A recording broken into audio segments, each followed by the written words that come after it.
अफगानिस्तान की हालत दिनों दिन बिगड़ती जा रही है और अफगानिस्तान पर अब तालिबान का कब्जा है। काबुल स्थित राष्ट्रपति भवन तक तालिबानी वहां पहुंच गए हैं। इस बीच हजारों की संख्या में लोग देश छोड़ने की कोशिश में हैं। सोमवार सुबह से ही काबुल के एयरपोर्ट पर भगदड़ जैसी स्थिति है। वहीं अफगानिस्तान पर तालिबान के इस कब्जे को देखते हुए भारत सरकार ने अपने नागरिकों को वापस लाने की कार्रवाई तेज कर दी है। इस कड़ी में जहां रविवार को एयर इंडिया का विमान 129 भारतीयों को सुरक्षित लेकर काबुल से दिल्ली पहुंचा, वहीं केंद्र सरकार ने एयर इंडिया के 2 और विमानों को इमरजेंसी के लिए तैयार रखने के निर्देश दिए हैं। एयर इंडिया का एक विमान आज दोपहर 12:30 बजे काबुल के लिए उड़ान भरेगा और करीब 3:30 बजे भारतीयों को लेकर वापस दिल्ली एयरपोर्ट लौटेगा। आपको बता दें कि पहले इस विमान को रात 8:30 बजे रवाना होना था। हमारे सहयोगी वरुण गोयल हमारे साथ जुड़ चुके हैं। वरुण, बड़ी विकट स्थिति है और जो तस्वीरें हम देख पा रहे हैं, भगदड़ की स्थिति है इस वक्त अगर हम अफगानिस्तान की बात करते हैं, और इसी कड़ी में भारतीयों को वापस लाने की कवायद भी शुरू हो चुकी है। देखिए, भारतीयों को तो वापस लाया ही जा रहा है, लेकिन हालात बेहद खराब हैं। जो खबर आई अभी कि एयरपोर्ट के पास बिना हिजाब वाली महिला को गोली मार दी गई। जवाब में अमेरिकन जो वहाँ पे ट्रूप्स पहुंचे उन्होंने फायरिंग की, यानी हालात बद से बदतर हो गए हैं। और जो सबसे खराब बात रही कि अमेरिकन राष्ट्रपति जो बाइडेन ने पिछले महीने कहा था कि तालिबान कब्जा कर लेगा, ऐसे हालात नहीं है, फोर्सेस को ट्रेंड किया गया है, लेकिन वो सारी बात गलत साबित हुई। जो आकलन था कि 3 महीने लगेंगे काबुल पहुंचने में, ऐसा नहीं हुआ। कुछ ही दिनों के अंदर पूरे अफगानिस्तान पर कब्जा हो गया। अफगानिस्तान के राष्ट्रपति मुल्क छोड़कर चले गए और तालिबान पर एक तरह से ट्रांसफर हो गई है पूरी पावर।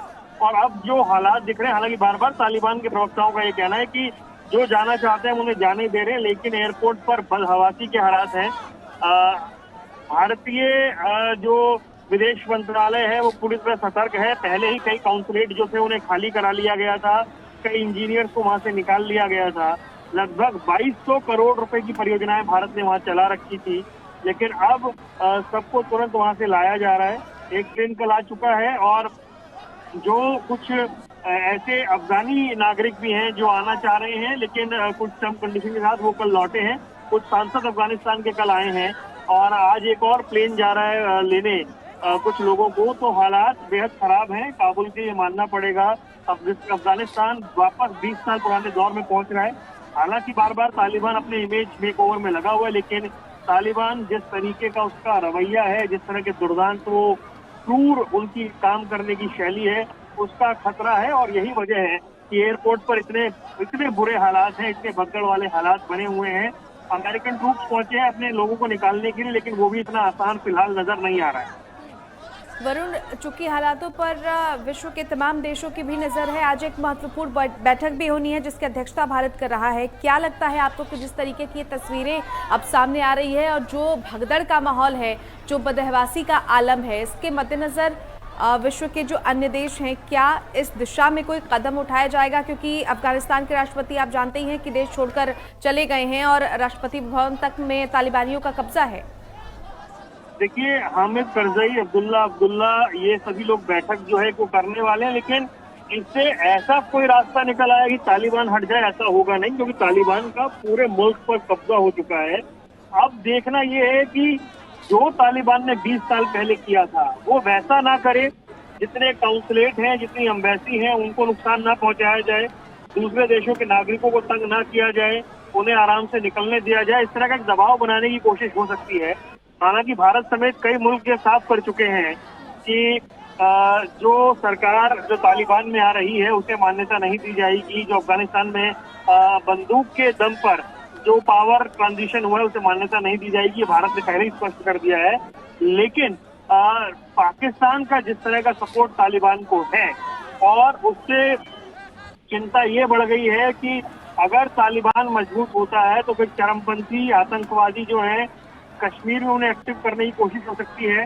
अफगानिस्तान में भारत के बहुत हित थे, भारत ने बहुत पैसा लगाया था, बहुत परियोजनाएं शुरू की थी, लेकिन सरकार जाने के साथ ही और तालिबान के आने के साथ ही हमें और अलर्ट रहना होगा और सतर्क रहने की जरूरत होगी, क्योंकि खतरा अब बढ़ गया है अफगानिस्तान को लेकर।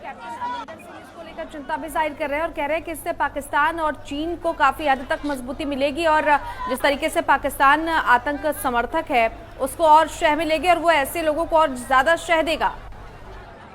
देखिए बिल्कुल कैप्टन अमरिंदर सिंह क्योंकि सेना के बड़े जानकार हैं और वो बिल्कुल ठीक बात भी कह रहे हैं, क्योंकि चाइना का जिस तरह से इसको परोक्ष समर्थन रहा है, उसके बाद आप ये मानकर चलिए कि कश्मीर में जिस तरह से आतंकवादी कमर तोड़ने में भारत कामयाब रहा था, अब ये चरमपंथी इतनी बड़ी संख्या में है कि 20 साल में अमेरिका को खत्म नहीं कर पाया और पाकिस्तान का सपोर्ट है।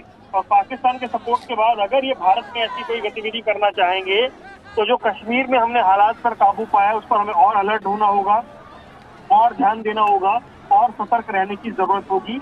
वाकई ये भारत के लिए चिंता की बात है।